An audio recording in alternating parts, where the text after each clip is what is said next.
नमस्कार विद्यार्थी मित्रों, धोरण 10 गणित प्रकरण नंबर 15 संभावना। विद्यार्थी मित्रों, आजनो आ संभावनानो बीजो विडियो है। प्रथम विडियो में આપણે સંભાવના વિશે પ્રાથમિક માહિતી મેળવી અને 2-3 એક્ઝામ્પલ પણ ગણ્યા હતા। હવે વિદ્યાર્થી મિત્રો, આજના વિડીયોમાં આપણે વધુ એક્ઝામ્પલ લઈશું, પરંતુ વિદ્યાર્થી મિત્રો તમને એક વાત સ્પષ્ટ કરી દઈએ કે આ પ્રકરણમાંથી માત્ર હેતુલક્ષી પ્રશ્નો જ પૂછાય છે। તેમ છતાં આપણે એક્ઝામ્પલ કેમ ગણીશું?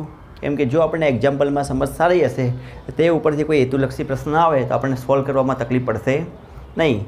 હવે વિદ્યાર્થી મિત્રો, अपनी सामे उदाहरण नंबर 12 है, पाठ्यपुस्तक में आपेलू है। एनी रकम आ प्रमाण है। पुट्ठानी पेटी में राखेला 100 खमीस पैकी एक पुट्ठानी पेटी है, एनी अंदर केटला खमीस राखेला है? 100 खमीस राखेला है। हवे विद्यार्थी मित्रों, खमीस कोने कहेवाय? खमीस एटले आपणे सादी भाषा में कहीए शर्ट। एटले एक पुट्ठानी पेटीनी अंदर 100 खमीस राखेला है। हवे आपणे विद्यार्थी मित्रों अगाऊ जणावी दीधुं कि संभावनानो कोईपण दाखलो गणवो होय तो सौ प्रथम कुल परिणामनी संख्या अथवा कुल प्रयत्नों की संख्या मेळववी पड़े। तो विद्यार्थी मित्रों, अहीं कुल परिणामनी संख्या केटली छे? 100। एटले आपणे आ रीते लखीशुं तो पण चालशे, कुल परिणामनी संख्या 100 एवुं लखीशुं तो पण चालशे, अथवा कुल खमीसनी संख्या बराबर केटली? 100। अहीं आपणे शरूआत करीए एक्जाम्पल गणवानी के सौ प्रथम आपणे कुल खमीसनी संख्या लखीए। तो कुल खमीसनी संख्या केटली छे? 100। हवे आनी जग्याए आपणे कुल परिणामनी संख्या 100 लखीशुं तो पण चालशे। हवे आगळ रकम वांचीए। आ 100 खमीस पैकी केटला खमीस छे? 88 खमीस छे सती रहित। सती एटले के खामी, रहित एटले के खामी वगरना। एटले 88 जे खमीस छे ए खामी वगरना छे। आपणे अहीं रफ काममां समजीए। कुल 100 खमीस छे। 100 खमीस मांथी जे 88 खमीस छे ए सती रहित। सती रहित एटले के एने शुं कहेवाशे? खामी वगरना, एटले खामी विनाना छे। त्यारबाद बाकीना खमीस पैकी 8 में नानी खामी है। हवे 8 खमीस केवा छे? जेनी अंदर नानी खामीओ छे। आपणे साइड में लखीए एटले आपणे ख्याल आवशे। ते पैकी 8 खमीस छे ए नानी खामीवाळा छे। अने त्यारबाद 4 खमीस एवा छे एमां मोटी खामी छे। आपणे અહીં दर्शावीए। 4 खमीस में मोटी खामी छे। कुल खमीस 100 है विद्यार्थी मित्रों। 100 में 3 प्रकारना खमीस है। 88 खमीस है सती रहित। सती एटले के खामी वगरना है। 8 खमीस है एमां नानी खामी है, और 4 खमीस है एमां मोटी खामी है। हवे आगळ रकम वांचीए। वेपारी जीमी, जीमी एक वेपारीनुं नाम है। तो वेपारी जीमी ने केवा खमीस स्वीकारे छे? सती वगरना, सती रहित खमीस स्वीकारे छे। एटले आज 88 खमीस है ए कोण स्वीकारे छे? वेपारी जीमी स्वीकारे छे। जे 88 खमीस है ए कोण स्वीकारे छे? जीमी नामनो वेपारी है ए स्वीकारे छे। त्यारबाद परंतु अन्य वेपारी सुजाता, हवे बीजो वेपारीनुं नाम शुं छे? सुजाता छे। ए केवा खामीवाळा केवा खमीस नकारे छे? तो मोटी खामीवाळा खमीस है नकारे छे। वेपारी है, बीजो वेपारी सुजाता, आ मोटी खामीवाळा खमीस है नकारे छे। सुजाता है ए मोटी खामीवाळा खमीस नकारशे। नकारशे एटले आ खमीस खरीदतो नथी। तो केवा खरीदशे? तो मोटी खामीवाळा नहीं खरीदे। एनो अर्थ केवा खरीदशे? नानी खामीवाळा खरीदशे अने सती रहित एटले के खामी वगरना खरीदे। तो अहीं 2 वस्तु पूछी है। जीमीने स्वीकार्य होय तेनी संभावना केटली अने सुजाताने स्वीकार्य होय तेनी संभावना केटली? આપણે એક્ઝામ્પલ ગણીએ અને જોડે જોડે ફરી પણ સમજ મેળવીશું એટલે આપણને સ્પષ્ટ થઈ જશે। પહેલું આપણને શું પૂછ્યું છે? જીમીને સ્વીકાર્ય હોય તેની સંભાવના કેટલી? તો આપણે એને ઘટના એ કહી દઈએ। ધારો કે ઘટના એ, શું લખીશું ઘટના એમાં? જીમીને સ્વીકાર્ય હોય હવે આગળ આપણને માહિતી આપેલી છે જીમીને કેવા ખમીજ સ્વીકારે છે। જીમી છે સતી રહિત ખમીજ સ્વીકારે છે। તો આપણે લખીએ જીમી માત્ર સતી રહિત ખમીજ સ્વીકારે છે। આ માહિતી આપણને રકમની અંદર આપેલી છે, લખેલું છે ને, વેપારી જીમી છે સતી રહિત ખમીજ સ્વીકારે છે। હવે સતી રહિત ખમીજની સંખ્યા કેટલી? તો સતી વગરના ખમીજની સંખ્યા કેટલી છે? 88 છે। તો આપણે લખીએ તો માટે સતી રહિત ખમીજની સંખ્યા, સતી રહિત એટલે કે ખામી વગરના ખમીજની સંખ્યા કેટલી છે? 88 છે। અને આ ખામી વગરના ખમીજ છે એ જીમીને સ્વીકાર્ય છે। હવે એની સંભાવના શોધીએ। આપણે ઘટના એની સંભાવનાને P ઓફ A વડે દર્શાવીએ। શું થશે આનું સૂત્ર? આપણે વિદ્યાર્થી મિત્રો સંભાવનાનું સૂત્ર શું હતું? ઘટના એને સાનુકૂળ પરિણામોની સંખ્યા ભાગ્યા કુલ પરિણામોની સંખ્યા। એટલે આપણે વિદ્યાર્થી મિત્રો તમને કહી દીધું ત્યારે સંભાવનાનો દાખલો ગણીએ ત્યારે સૂત્રની અંદર ભાગાકારમાં હંમેશા કુલ પરિણામ કેટલા છે? 100 છે। કુલ ખમીજની સંખ્યા કેટલી છે? 100। એટલે આપણે ભાગાકારમાં 100 દર્શાવીશું। ઘટના એ ને સાનુકૂળ, ઘટના એ માટે કેટલા પરિણામ છે? 88। એટલે શું હશે? 88 ભાગ્યા 100। અહીં 2 શૂન્ય આવે છે ભાગાકારમાં, આપણે 2 અંકો આગળ દશાંશ ચિહ્ન મૂકીશું એટલે 88 એ મૂકી દઈશું, 1 અંક અને બીજો અંક એટલે 2 અંકોની પહેલાં આપણે દશાંશ ચિહ્ન મૂકીશું એટલે આપણો જવાબ કેટલો આવશે? 0.88। હવે વિદ્યાર્થી મિત્રો અહીં આપણને બીજા નંબરનું શું પૂછ્યું છે? સુજાતાને સ્વીકાર્ય હોય તેની સંભાવના કેટલી? અહીં ગણીએ આપણે। ધારો કે ઘટના બી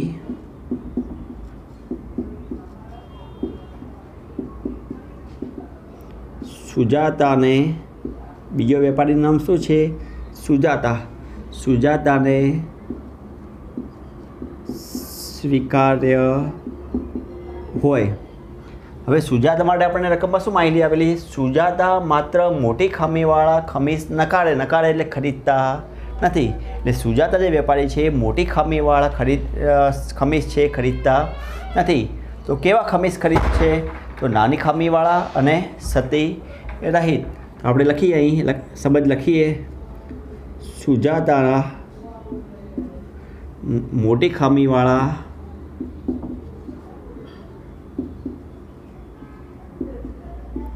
ખમીજ નકારે છે। એનો અર્થ એ થયો કે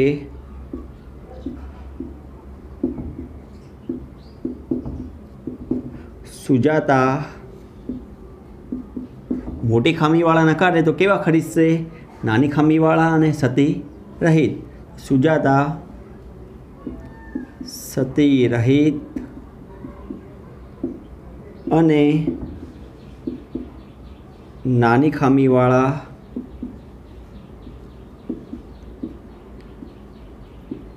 ખમીજ ખરીદે છે અથવા તો સ્વીકારે છે। કોઈ પણ શબ્દ લખી શકાશે અહીં। ચલો હવે સતી રહિત અને નાની ખામીવાળા શર્ટની સંખ્યા કેટલી થશે? 88 અને 8નો સરવાળો કરવી પડે તો આપણે લખીએ સુજાતાને સ્વીકાર્ય હોય, સુજાતાને સ્વીકાર્ય હોય તેવા ખમીજની સંખ્યા। સુજાતાને કેવા કે સ્વીકારે છે? સતી વગરના એટલે કે 88 પ્લસ નાની ખામીવાળા કેટલા છે? 8। 88 પ્લસ 8 એટલે કેટલા? 60 થશે। 96 ખમીજ સ્વીકારે છે। આની સંભાવના શોધીએ આપણે P ઓફ B। અહીં વિદ્યાર્થી મિત્રો આપણે ભાગાકારમાં કુલ પ્રયત્નો અથવા કુલ ખમીજ કેટલા છે? 100 છે એટલે અહીં 100 લખીશું। અને સુજાતાને સ્વીકાર્ય હોય એવા ખમીજ કેટલા છે? 96 એટલે અહીં 96 ભાગ્યા 100 એટલે કેટલા કહેવાશે? 96 ત્યાંના ત્યાં 2 શૂન્ય છે એટલે 2 અંકની આગળ પોઈન્ટ, આ પહેલો અંક અને બીજો અંક એની આગળ પોઈન્ટ આવશે એટલે 0.96 થશે. ત્યારબાદ વિદ્યાર્થી મિત્રો આપણી સામે એક બીજો એક્ઝામ્પલ છે, ઉદાહરણ નંબર 11. એની રકમ સમજીએ. શું લખેલું છે રકમમાં? ખોવાઈ ગયેલ હેલિકોપ્ટર વિશે ખબર મળી કે તે આપેલ આકૃતિમાં દર્શાવેલ લંબચોરસ વિસ્તારમાં ક્યાંક તૂટી પડ્યું છે. હવે એક હેલિકોપ્ટર ઉડી રહ્યું હતું અને એ ક્યાંક જે આ લંબચોરસ આકૃતિવાળો વિસ્તાર છે આખો ક્યાંક તૂટી પડ્યું છે. ત્યારબાદ એવું લખેલું છે, શું સંભાવના છે કે તે આકૃતિમાં બતાવેલ તળાવમાં તૂટી પડ્યું હોય? તો આ તળાવમાં તૂટી પડ્યું હોય તેની સંભાવના આપણે શોધવાની છે. હવે વિદ્યાર્થી મિત્રો અહીં આપણને આ જે કુલ લંબચોરસ વિસ્તાર આપેલો છે એ આપણા માટે કુલ પ્રયત્નોની સંખ્યા થશે, કેમ કે હેલિકોપ્ટર આ જે લંબચોરસ વિસ્તાર છે આખો એ પૈકી ક્યાંક તૂટી પડ્યું હોવું જોઈએ. એટલે કુલ પરિણામની સંખ્યા કહીએ કે કુલ વિસ્તારની સંખ્યા એ આપણા લંબચોરસનું ક્ષેત્રફળ થશે. તો આપણે અહીં આ રીતે લખાવીશું કે આને આ લંબચોરસને આપણે નામ આપી દઈએ P, Q, R અને S. નામ આપીએ તો આપણી ગણતરી થોડી સરળ બનશે. તો ધારો કે આ રીતે શરૂઆત કરીશું. ધારો કે હેલિકોપ્ટર લંબચોરસ P, Q, R, S વિસ્તારમાં ક્યાંક તૂટી પડ્યું છે. એટલે આખો જે લંબચોરસ વિસ્તાર છે P, Q, R, S એ લંબચોરસ વિસ્તારમાં ક્યાંક તૂટી પડ્યું છે. એ આપણે આખા વિસ્તારનું ક્ષેત્રફળ શોધીએ એ આપણા માટે કુલ પ્રયત્નોની સંખ્યા થશે. કેમ વિદ્યાર્થી મિત્રો? તો આપણે અગાઉ કહ્યું કે સંભાવનાનું કોઈ પણ એક્ઝામ્પલ ગણીએ ત્યારે જ્યારે સૂત્ર બનાવીએ ત્યારે ભાગાકારમાં કુલ પ્રયત્નોની સંખ્યા આવે. અહીં કુલ પ્રયત્નો આપણા માટે કેવા કહેવાશે કે જો કુલ વિસ્તાર છે લંબચોરસનો એનું ક્ષેત્રફળ શોધીશું એ આપણા માટે કુલ પરિણામ અથવા કુલ પ્રયત્નો કહેવાશે. તો આપણે આ લંબચોરસનું ક્ષેત્રફળ શોધવું પડશે. લંબચોરસ P, Q, R, S નું ક્ષેત્રફળ શું છે? લંબચોરસના ક્ષેત્રફળનું સૂત્ર મિત્રો આપણને ખ્યાલ છે, લંબાઈ ગુણ્યા પહોળાઈ. લંબાઈ તરીકે આપણે PQ લઈએ, પહોળાઈ તરીકે આપણે PS બતાવીએ. હવે વિદ્યાર્થી મિત્રો દરેક માપ આપણને આકૃતિમાં આપેલા છે. PQનું માપ કેટલા કિલોમીટર આપેલું છે? 9 કિલોમીટર. એટલે આપણે PQની જગ્યાએ લખીએ 9 કિલોમીટર ગુણ્યા PS. PSનું માપ કેટલું આપેલું છે? 4.5 કિલોમીટર. એટલે અહીં દર્શાવીએ 4.5 કિલોમીટર. અહીં આપણે 9 ગુણ્યા 4.5 કરીએ. કિલોમીટર એક વખત અને બીજી વખત એટલે કિલોમીટરનો સ્ક્વેર થશે. કેમ? એ 2 વખત આવે એટલે કિલોમીટરની કેટલી ઘાત કહેવાશે? 2 ઘાત કહેવાશે. હવે વિદ્યાર્થી મિત્રો આ હેલિકોપ્ટર છે તળાવમાં તૂટી પડી હોય તેની સંભાવના શોધવાની છે. લખેલું છે નહીં, શું સંભાવના છે કે હેલિકોપ્ટર તળાવમાં તૂટી પડ્યું હોય? તો આપણે તળાવમાં તૂટી પડ્યું તેની સંભાવના શોધવી તો તળાવનું ક્ષેત્રફળ પણ શોધવું પડે. તળાવની અંદર જે આકૃતિ બતાવી છે આપણે એને નામ આપી દઈએ A, B, C અને અહીં R બિંદુ લઈશું. એટલે તળાવના જે ભાગ છે વિસ્તાર છે લંબચોરસ એનું નામ આપીશું A, B, C, R નામ આપીશું. પણ વિદ્યાર્થી મિત્રો એ તળાવના માપ આપણને આકૃતિમાં આપેલા નથી. તો તળાવના માપ આપણે કઈ રીતે મેળવશું? તો અહીં આપણને ખ્યાલ છે વિદ્યાર્થી મિત્રો કે લંબચોરસ P, Q, R, S માં સામસામેની બાજુ સરખી હોય છે. જો PSનું માપ 4.5 હોય તો આ જે QR માપ છે એ પણ કેટલું થશે? 4.5 થશે. કેમ? કે લંબચોરસમાં સામસામેની બાજુ સરખી હોય છે. એટલે PS 4.5 છે તો QR પણ કેટલા થશે? 4.5. એ રીતે અહીં PQ 9 છે. PQની સામે શું છે? RS. તો RSનું માપ પણ કેટલા કિલોમીટર થશે? 9 કિલોમીટર થશે. હવે આપણે લંબચોરસ A, B, C, R માં બાજુના માપ જોઈએ તો અહીં આપણે CR કઈ રીતે મળશે? તો આખા QR માંથી આખા QR એટલે મોટા માપમાંથી નાનું માપ બાદ કરી દઈએ તો આપણને CR મળી જશે અને જેટલું CRનું માપ થશે એટલે એની સામેની બાજુ ABનું માપ થશે. કેમ? લંબચોરસમાં સામેની બાજુ સરખી હોય, જેટલું CRનું માપ મળશે એટલું ABનું થશે. હવે આપણે લંબચોરસ ABCRના માપ શોધી લઈએ. સૌપ્રથમ તો લંબચોરસ અથવા તો લંબચોરસ શબ્દ નહીં લખો, એની જગ્યાએ તમે તળાવ શબ્દ વાપરશો તો પણ ચાલશે. તળાવ ABCR માટે સૌપ્રથમ CR મેળવીએ. CRનું માપ કેટલું થશે? તો આખું માપ છે, આખું માપ કયું છે? QR. આખું માપ QR છે. એ આખા માપમાંથી અડધું માપ એટલે કે CQ બાદ કરી દઈએ. એટલે આપણને આખા માપમાંથી CQ બાદ કરના હોય એટલે આપણને CR મળી જશે. હવે આખું માપ QR કઈ રીતે મળશે? તો QR એટલે એની સામેની બાજુ. QRની સામેની બાજુ કઈ છે? PS. જો PS 4.5 હોય તો એની સામેની બાજુ પણ કેટલી થશે? 4.5. એટલે QRનું માપ આપણે કેટલી લખીશું? 4.5 માઇનસ CQ. CQ આપણને રકમમાં આપેલા છે. કેટલા કિલોમીટર આપેલા છે? 2 કિલોમીટર આપેલા છે, એટલે 2 કિલોમીટર આપણે બાદ કરીશું. હવે વિદ્યાર્થી મિત્રો આની બાદબાકી અહીં આપણે દર્શાવીએ. 4.5માંથી 2 બાદ કરવાના છે તો એની બાદબાકી અહીં દર્શાવીએ. 4.5 માઇનસ 2. હવે 2 વિદ્યાર્થી મિત્રો આ રીતે નહીં લખવાના, આ રીતે લખશો તો ખોટા પડશે. આપણે 2 એટલે 2.0 સમજવાના છે. સંખ્યામાં દશાંશ ચિહ્ન ના આપેલું હોય તો જે અંક હોય છેલ્લે એના પછી આપણે દશાંશ ચિહ્ન મૂકીને 0 મૂકી શકીએ. તો અહીં આપણે 2.0 સ્વરૂપે દર્શાવીશું. અહીં 5 થશે, અહીં પોઈન્ટની નીચે પોઈન્ટ આવશે, 4માંથી 2 જશે તો 2. એટલે CRનું માપ કેટલા કિલોમીટર આવશે? 2.5 કિલોમીટર. હવે CRનું માપ 2.5 આવ્યું વિદ્યાર્થી મિત્રો, તો એની સામે ABનું માપ પણ કેટલું થશે? 2.5. કેમ? સામેની બાજુના માપ કેવા હોય છે? સરખા. એટલે CR 2.5 કિલોમીટર તો AB પણ કેટલા થશે? 2.5 કિલોમીટર. એ પ્રમાણે આપણે AR શોધીએ. જેટલું ARનું થશે એટલું BCનું. તો AR કઈ રીતે મળશે? તો આપણે ARનું માપ મેળવીએ.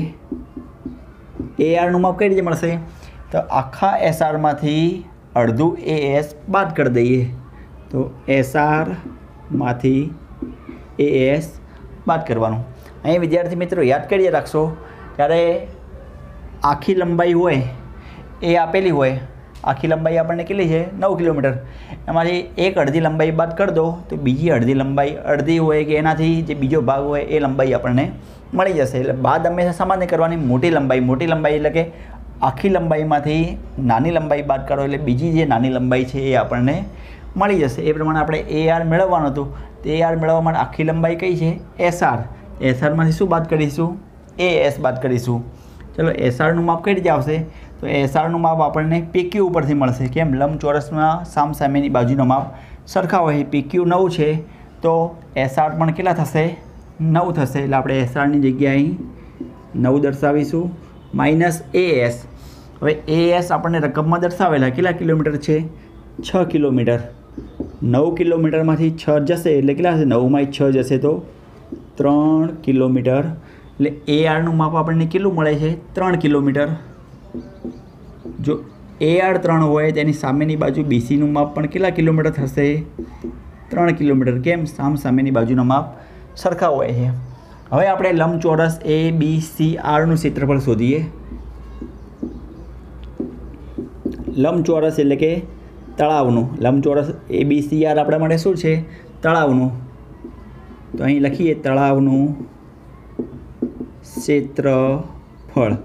એ પણ લંબચોરસ વિસ્તાર છે, એનું સૂત્ર પણ થશે લંબાઈ ગુણ્યા પહોળાઈ. હવે લંબાઈ અને પહોળાઈ કયા લઈશું? તો પાસેની બાજુઓનો ગુણાકાર. પાસેની કોઈ પણ બાજુ લઈ શકાય. BC અને AB લઈ શકાય, BC અને CR લઈ શકાય, CR અને AR કોઈ પણ બે પાસેની બાજુ લઈ લેવાની લંબાઈ અને પહોળાઈ તરીકે. આપણે લંબાઈ તરીકે BC દર્શાવીએ, પહોળાઈ તરીકે આપણે AB દર્શાવીએ. એટલે BC ગુણ્યા AB. ચલો BCનું માપ આપણી પાસે કેટલું છે? 3 કિલોમીટર. કેમ? AR 3 હતા તો BC પણ કેટલા થશે? 3. તો અહીં આપણે BCની જગ્યાએ કેટલા કિલોમીટર દર્શાવીએ? 3 કિલોમીટર ગુણ્યા એ બી કેટલા છે 2.5 કિલોમીટર, એટલે એ બીની જગ્યાએ થશે 2.5 કિલોમીટર. હવે વિદ્યાર્થી મિત્રો આ બંનેનું ગુણાકાર સ્વરૂપે દર્શાવીએ. 3 ગુણ્યા 2.5 કિલોમીટર એક વખત અને બીજી વખત એટલે શું થશે કિલોમીટરનો સ્ક્વેર. હવે વિદ્યાર્થી મિત્રો અહીં આપણને બે પરિણામ મળ્યા. એક આખા લંબચોરસ PQRSનું ક્ષેત્રફળ મળ્યું જે આપણે અહીં દર્શાવેલું છે. ત્યારબાદ તળાવનું ક્ષેત્રફળ મળ્યું એ અહીં દર્શાવેલું છે. હવે રકમમાં એવું પૂછ્યું છે કે હેલિકોપ્ટર તળાવમાં તૂટી પડી હોય તેની સંભાવના કેટલી. તો આપણે તળાવના ક્ષેત્રફળને કુલ એટલે કે લંબચોરસના ક્ષેત્રફળ વડે ભાગીશું એટલે આપણને તળાવમાં હેલિકોપ્ટર તૂટી પડ્યું તેની સંભાવના મળી જશે. અહીં વિદ્યાર્થી મિત્રો તમે ડાયરેક્ટ ગુણાકાર કરશો તો પણ ચાલશે, ગુણાકાર કરી દેશો તો પણ ચાલશે. અને આપણે ગુણાકાર કેમ નથી કર્યો કે જો સંખ્યા નાની ગુણાકાર કરીએ તો સંખ્યા મોટી બની જશે, પણ ગુણાકાર ન કરીએ અવયવ સ્વરૂપે રાખીએ તો આપણી સંખ્યા નાની બનશે અને આપણે જ્યારે છેદ ઉડાડવાનો હોય અંશ છેદમાં તો આપણને સરળ પડશે, એટલે આપણે ગુણાકાર કર્યો નથી. જો તમને ગુણાકાર કરી દેશો તો પણ ચાલશે. હવે આપણે હેલિકોપ્ટર તળાવમાં તૂટી પડી હોય તેની સંભાવના શોધીએ. હેલિકોપ્ટર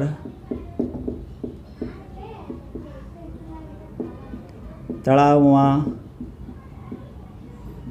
તૂટી પડી હોય તેની સંભાવના. તો આપણે તળાવ માટેના પરિણામ વિસ્તારનું ક્ષેત્રફળ કેટલું આવ્યું 3 ગુણ્યા 2.5 કિલોમીટરનો સ્ક્વેર ભાગ્યા કુલ ક્ષેત્રફળ, કુલ એટલે આખા લંબચોરસનું કેટલું આવ્યું 9 ગુણ્યા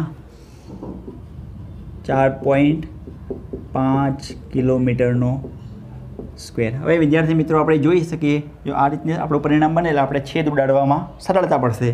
અહીં કિલોમીટર સ્ક્વેર કેન્સલ થઈ જશે. 9ના અવયવ પાડી દઈએ 3 તરી 9 એટલે 3 પણ કેન્સલ થઈ જશે.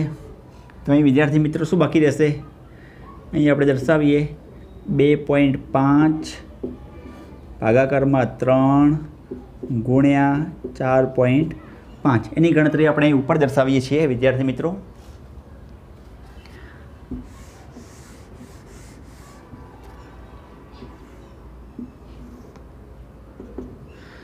2.5 છે એટલે આપણે એને 25/10 લખી શકીએ.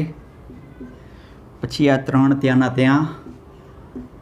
અહીં 4.5 છે એટલે અહીં આપણે 45/10 લખી શકીએ. કેમ કે દશાંશ ચિહ્ન નીકાળીએ એટલે ભાગાકારમાં 10 આવશે, એટલે 2.5માંથી દશાંશ ચિહ્ન નીકાળ્યું એટલે 25/10 થયા. આ 3 ત્યાંના ત્યાં. 4.5 છે એટલે એમાં દશાંશ ચિહ્ન નીકાળ્યું એટલે 45/10. આ 10 કેન્સલ થઈ જશે. 25ના અવયવ પડશે પાયો 25 ગુણ્યા 3 ત્યાંના ત્યાં. 45ના અવયવ 3 તરી 9 9 પંચ્યા 45 ડાયરેક્ટ પણ પાડી શકાય છે. આ 3 છે ત્યાંના ત્યાં રાખ્યા. પછી 45ના અવયવ 3 તરી 9 9 પંચ્યા 45. ના આવડે વિદ્યાર્થી મિત્રો તો આપણે અવિભાજ્ય અવયવ જે અગાઉ શીખી ગયા પ્રકરણ 1માં એ રીતે પણ આપણે મેળવી શકીએ છીએ. હવે વિદ્યાર્થી મિત્રો અહીં જે સમાન પદ હશે કેન્સલ થઈ જશે અંશ છેદમાં. 5 કેન્સલ થઈ ગયા એટલે શું બાકી રહેશે અંશમાં 5 બાકી રહેશે અને ભાગાકારમાં 3 તરી 9 તરી 27. તો આ આપણો વિદ્યાર્થી મિત્રો જવાબ થશે. હેલિકોપ્ટર તળાવમાં તૂટી પડે તેની સંભાવના કેટલી થશે 5/27 થશે. ત્યારબાદ વિદ્યાર્થી મિત્રો સ્વાધ્યાય 15.1 એક્ઝામ્પલ નંબર 10 છે એની રકમ સમજીએ. એક ગલ્લામાં 50 પૈસાના 100 સિક્કા, ₹1ના 50 સિક્કા, ₹2ના 20 સિક્કા અને ₹5ના 10 સિક્કા છે. અહીં કેટલા સિક્કા છે એ આપણે રફકામમાં લખીએ બાજુમાં. વિદ્યાર્થી મિત્રો અહીં જે આપણે રફકામમાં ગણતરી બતાવીએ છીએ એ તમારે પરીક્ષામાં દર્શાવવાની નથી. તો 50 પૈસાના કેટલા સિક્કા છે 100 સિક્કા છે, એટલે 50 પૈસાના 100 સિક્કા છે. ત્યારબાદ ₹1ના 50 સિક્કા છે. ₹1ના 50 સિક્કા છે. ₹2ના 20 સિક્કા છે.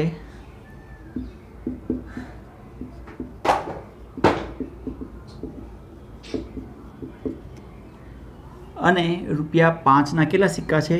10 સિક્કા છે।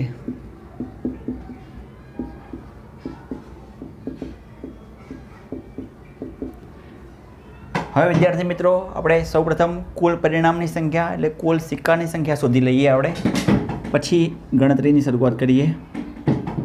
તો કુલ સિક્કાની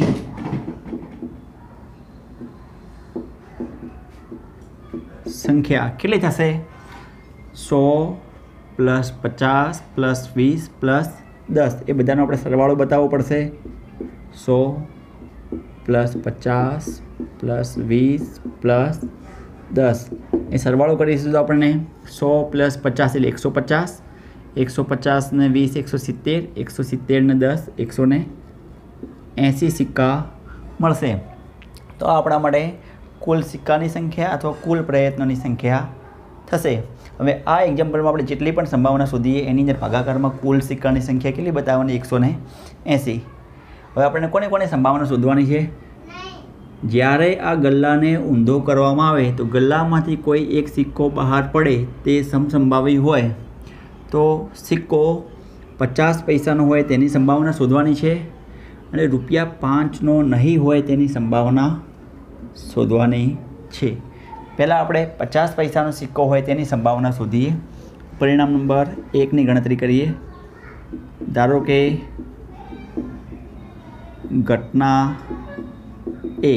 એમાં શું કરીશું? 50 પૈસાનો સિક્કો હોય, ગલ્લાને ઊંધો કરતા 50 પૈસાનો સિક્કો હશે। હવે વિદ્યાર્થી મિત્રો 50 પૈસાના સિક્કાની સંખ્યા કેટલી છે? 50 પૈસાના સિક્કાની સંખ્યા 100 છે, એટલે આપણે અહીં દર્શાવીએ તો માટે 50 પૈસાના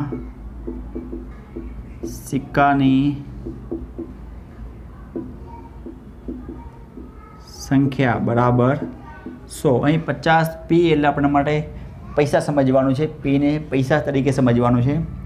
તો 50 પૈસાના સિક્કાની સંખ્યા કેટલી આપેલી છે? 100 આપેલી છે, અને અહીં આપણે રફ કામમાં પણ દર્શાવેલું છે। તો ઘટના એની સંભાવના શોધીએ। PA બરાબર શું છે આપણું સૂત્ર? ઘટના એને સાનુકૂળ પરિણામ ભાગ્યા કુલ પરિણામ।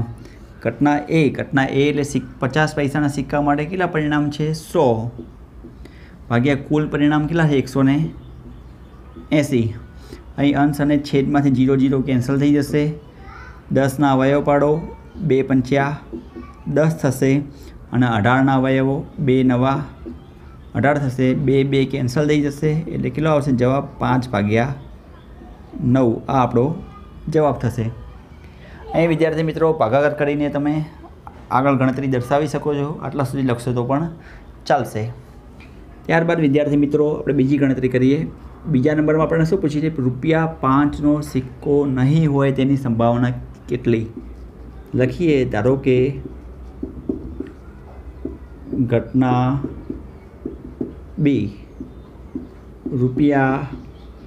₹5નો સિક્કો નહીં હોય।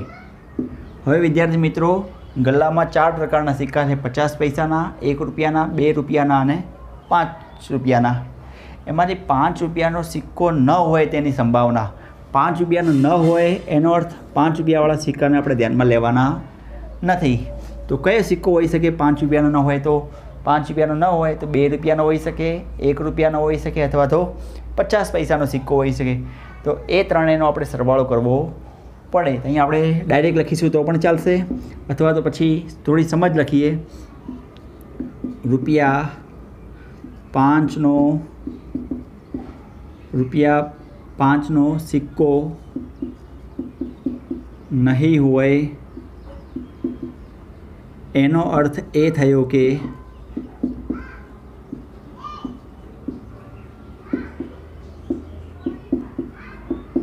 કયા કયા સિક્કા હોઈ શકે? સિક્કો 50 પૈસાનો હોય, ₹1નો હોય, અથવા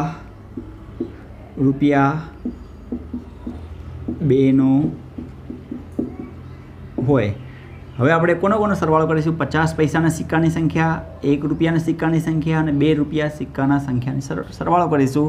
એ આપણે ઘટના બીને સાનુકૂળ પરિણામ થશે. તો માટે એના સિક્કાને સરવાળો આપણે બતાવી દઈએ. 100 પ્લસ 50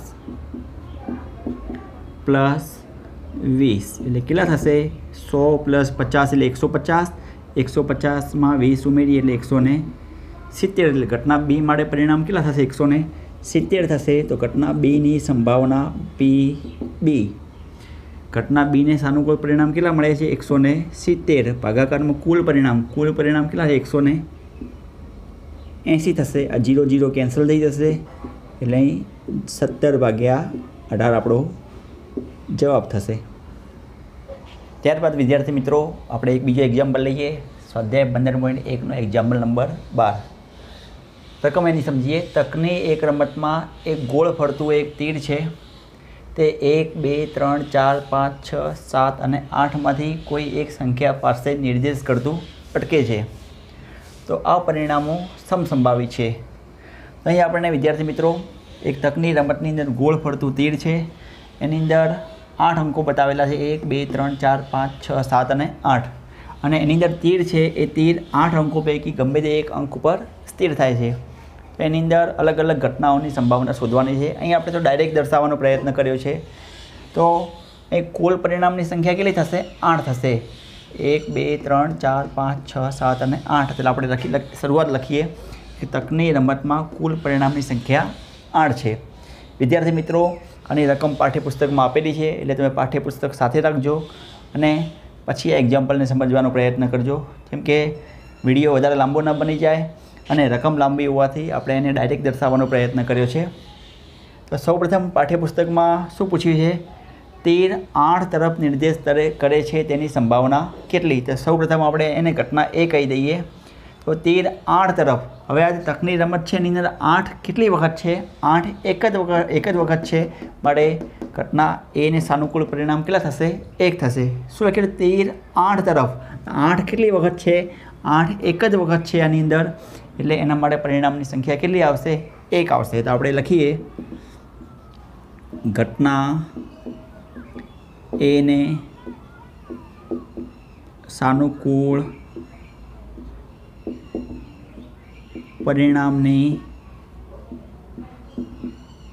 સંખ્યા બરાબર કેટલી થશે? 1. ઘટના એની સંભાવના શોધીએ. PA. સૂત્ર શું હતું આપણું? ઘટના એને સાનુકૂળ પરિણામની સંખ્યા ભાગ્યા કુલ પરિણામની સંખ્યા. ઘટના એને સાનુકૂળ પરિણામ કેટલા થશે? 1 ભાગ્યા કુલ પરિણામ કેટલા છે? અહીં 8. એટલે આપણો જવાબ થશે 1/8. ત્યારબાદ બીજા નંબરનું શું પૂછેલું છે પાઠ્યપુસ્તકમાં? 13 અયુગ્મ સંખ્યા. અયુગ્મ સંખ્યા એટલે કેવી સંખ્યા વિદ્યાર્થી મિત્રો? યાદ રાખજો. અયુગ્મ સંખ્યા એટલે એકી સંખ્યા. હવે 1 થી 8માં એકી સંખ્યાઓ કઈ છે? તો 1 3 5 અને 7 એ આપણા માટે અયુગ્મ એટલે કે એકી સંખ્યાઓ છે. તો લખીએ ઘટના બીને સાનુકૂળ પરિણામો કયા કયા છે? 1 3 5 7 અયુગ્મ અંકો લેવાના છે એટલે કે એકી સંખ્યાઓ લેવાની છે. એના માટે પરિણામ કેટલા થયા? 4. તો આપણે દર્શાવી દઈએ. એના માટે પરિણામ કેટલા થશે? 4. તો ઘટના બીની સંભાવના એટલે PB દર્શાવીએ. ઘટના બીને સાનુકૂળ પરિણામ 4 ભાગ્યા કુલ પરિણામ કેટલા છે? 8 થશે. અહીં આપણે અવયવ પાડી દઈએ. 4ના અવયવ 4 એકા 4 થશે. 8ના અવયવો 4 દુ 8 થશે. 4 4 કેન્સલ થઈ જશે એટલે કેટલા આવશે? 1/2. જો 1/2 કરીએ તો આગળ ગણતરી થઈ શકશે. 1ને 2 વડે ન ભાગી શકાય એટલે આપણે શૂન્ય મૂકીને અહીં પોઈન્ટ મૂકીશું. 2 પંચ્યા 10 થશે. 10માંથી 10 જશે તો શેષ કેટલી આવશે? 0. જો આપણે 1/2 કર્યા તો આપણે જવાબ કેટલો આવે છે? 0.5. એટલે અહીં આપણે દર્શાવીશું 0.5. ત્યારબાદ ઘટના સી શું પૂછ્યું છે? 2 કરતાં મોટી સંખ્યા. હવે 2 કરતાં મોટી. જો 2 કે 2 કરતાં મોટી કહ્યું હોય ને તો પછી 2ને ધ્યાનમાં લેવાના. પણ અહીં માત્ર શું શબ્દ વાપરે છે? 2 કરતાં મોટી. 2 કરતાં મોટી સંખ્યા કઈ છે? 3 4 5 6 7 અને 8. જો બે કે 2 કરતાં મોટી કઈ હોય તો પછી 2 થી શરૂઆત કરવાની, 2 3 4 5 6 7 8. અહીં માત્ર શું કહ્યું છે 2 કરતાં મોટી, 2 કરતાં મોટી એટલે 2 ને ધ્યાનમાં લેવાના નથી. તો આપણે લખીએ ઘટના સી ને સાનુકૂળ પરિણામો 2 કરતાં મોટી એટલે 3 4 5 6 7 અને 8. કુલ કેટલા પરિણામ થયા ગણીએ? 1 2 3 4 5 અને 6 પરિણામ. એટલે ઘટના સીની સંભાવના PC. ઘટના સી માટે પરિણામ 6 ભાગ્યા કુલ પરિણામ કેટલા છે? 8 છે. 6ના અવયવ પાડીએ 3 દુ 6, 8ના અવયવ થશે 4 દુ 8. એ 2 કેન્સલ થઈ જશે, એ 3 ભાગ્યા 4 થશે. આનો પણ ભાગાકાર થઈ શકશે અને જો 3 ભાગ્યા 4 દર્શાવશો તો પણ ચાલશે. હવે ઘટના ડી, તો આપણે લખીએ ઘટના ડીને સાનુકૂળ પરિણામો. શું પૂછ્યું ઘટના ડીમાં? 9 કરતાં નાની સંખ્યા. 9 કરતાં નાની એટલે 9 કરતાં નાની એટલે 8 7 6 5 4 3 2 અને 1. એટલે 9 કરતાં નાની એટલે બધા અંકો એ 9 કરતાં નાના છે એટલે 8 8 પરિણામ આવી જશે. ઘટના ડીને સાનુકૂળ પરિણામો કયા થશે? 1 2 3 4 5 6 7 અને 8 થશે. માટે અહીં કુલ પરિણામો ઘટના ડી માટે કેટલા થશે? ગણીશું તો 8 મળે છે.